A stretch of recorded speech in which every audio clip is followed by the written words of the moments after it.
When you imported data from the fatigue test data workbook in the previous step, only values from the first data row on the data worksheet were imported, resulting in a single fatigue test data record. Now let's look at how to import all of the rows of data. The specimen column on the attribute lookup worksheet defines whether multiple records are created from the import workbook. When there is no value in this column, only the first row of data on the data worksheet will be imported, and so only one record created. Set the value of this column to row, for the record name and all the attributes. This instructs the importer to add a record for each row of data on the data worksheet, until a blank row is reached.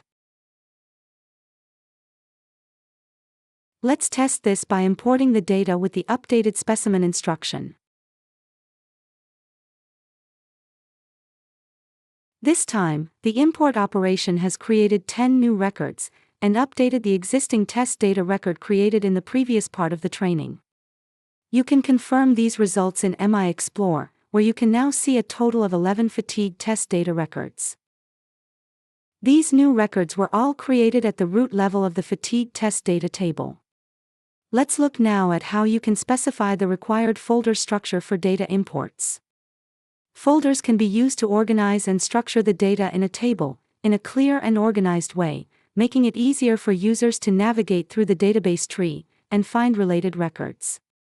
Instructions on how to create the required folder hierarchy during an import are defined in the Import Options worksheet of the Excel Import Workbook or template.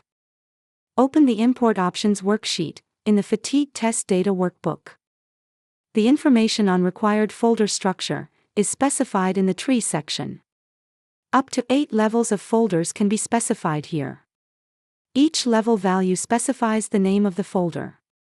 This can be a static fixed name, or it can be the name of an MI attribute, allowing the value to be substituted during the import operation to produce a folder name that's based on data values. Let's start with the attribute alloy for level 1 and batch number for level 2.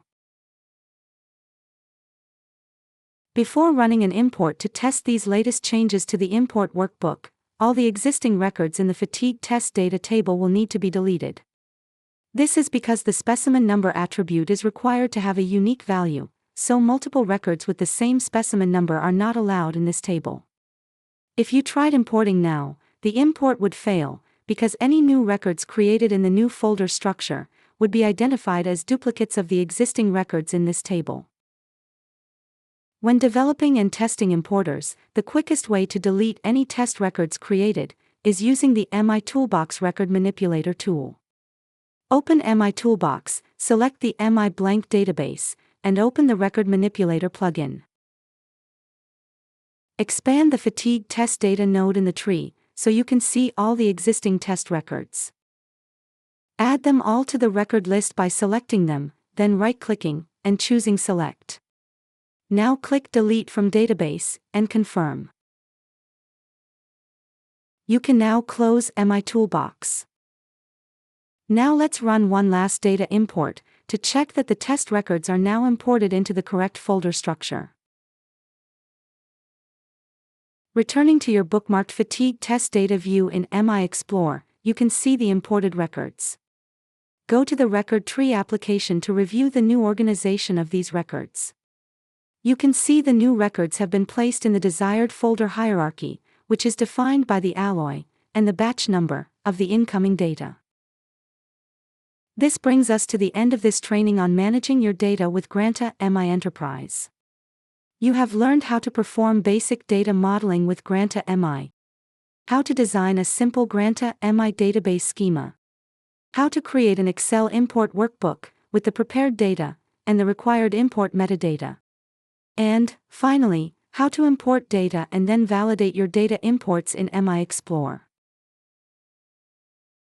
All of the resources used during this training can be downloaded from the tutorial resources on the Granta MI page, in the ANSYS Help Center, where you can also find relevant user documentation.